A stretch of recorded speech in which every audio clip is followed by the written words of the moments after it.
Right, so something that just kind of came to mind that I was thinking about is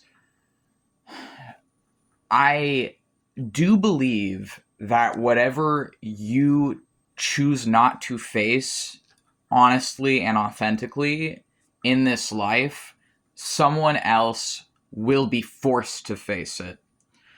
So, what I mean by that is for every time in this life we choose to be a coward, that we choose to look the other way, we choose not to speak up, we choose to be silent, we choose to live in fear and to judge those who are being open and honest.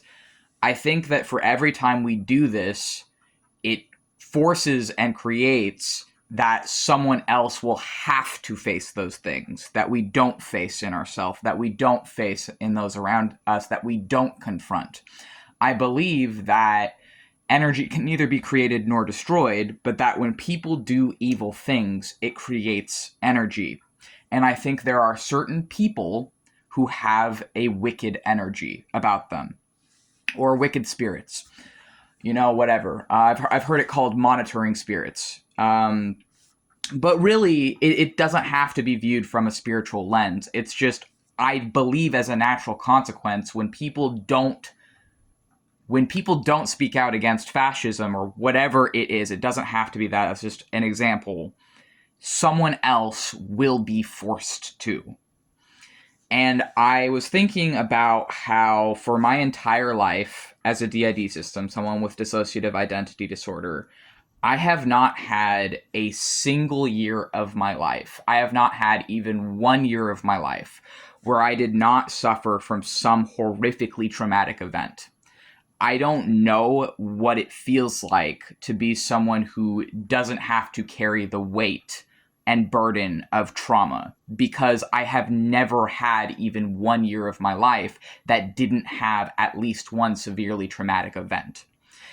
Um, in 2024, there was a number of things that happened, but one among the things that happened in 2024 was, I mean, it's 2025 right now. my mind just like tried to go back to 2024. It's 2025 right now. It's almost over. It's like in like a few days, it's going to be 2026, right? Um, I honestly right now cannot remember what the hell happened this year. Who am I right now? What altar is fronting right now? Victor is making this. I didn't even realize I was Victor. That's probably why my memory isn't working right now, is because I'm not who I thought I was. I can't talk about this year because I didn't live it. I was mostly inside of my mind, and someone else was living this year. Yeah. So, anyways, I believe that when you don't face something, someone else then has to face that thing. And I don't think it necessarily has to be viewed through a spiritual lens. I think that's just kind of what capitalism creates, but also it's not just created by capitalism. I think it's just a natural byproduct of human greed and the darker parts of humanity. When we don't take accountability for our own shadows, when we don't take accountability for our own darkness, I do think it forces other people to face what we didn't face in ourselves.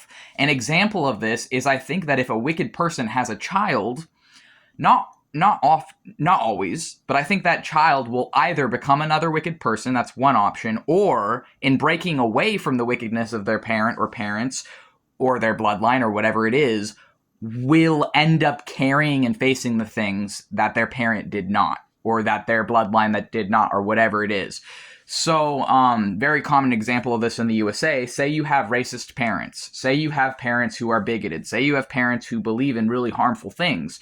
Maybe it's not both, maybe it's just one of them, but because you grew up hearing harmful things, it's now something you have to unpack and you have to face and you have to process. And if you don't, then you'll just end up continuing on that bigotry. And if you want to see it through a spiritual lens, you could see it as a sort of curse, that the bigotry of your bloodline is a sort of generational trauma and generational curse. And if they didn't face it, then you either have to face it or you'll end up repeating it. And this is just sort of cause and effect, but you can see it through a spiritual lens, and I do. And I think that it's really, really hard to know consciously that you have to do that. But it's also like, you have to do it. You have to face what your parents didn't or what your bloodline didn't. Otherwise, you will be no better than them to those around you.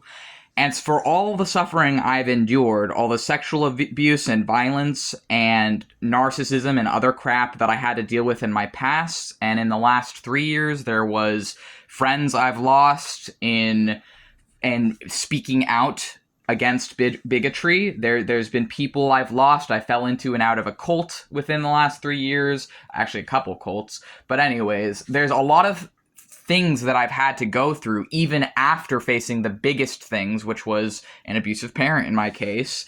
And even after escaping from these things, it's like, there's still things that I have to deal with that I know, me being honest, causes a lot of burden and it causes a lot of pain and suffering in my life. But the way I'm kind of thinking about it now, or something I just realized, is it's not karma as in, oh, you did something bad in your past life, so now you're facing it in this life. What it is that it's literally your parents and your ancestors did fucked up shit, and as a natural result of cause and effect, you have to face that fucked up shit.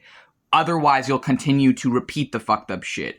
So the suffering I've endured in my own life, it's not because I'm a fucked up person or because I need to be punished. It's because my blood had fucked up shit that my parents did or that my ancestors did, that these people who promoted racism or promoted bigotry or promoted homophobia or transphobia or different isms and obias, who promoted fascism, promoted totalitarianism, promoted the idea of might makes right, regardless of political labels, regardless of religious labels, regardless of whatever it is. I recognize in my past, I recognize in my ancestors this pattern, this problem.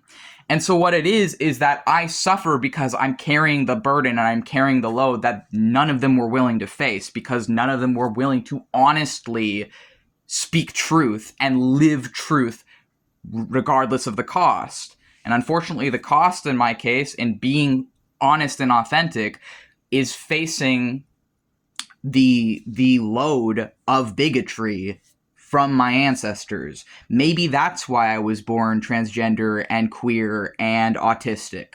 Maybe I'm transgender and autistic and queer so that it can help me to be awake and more aware of bigotry. Maybe karma doesn't work by all the things people say it does, but maybe it's literally just a natural result of cause and effect. And so this is something that came to mind today.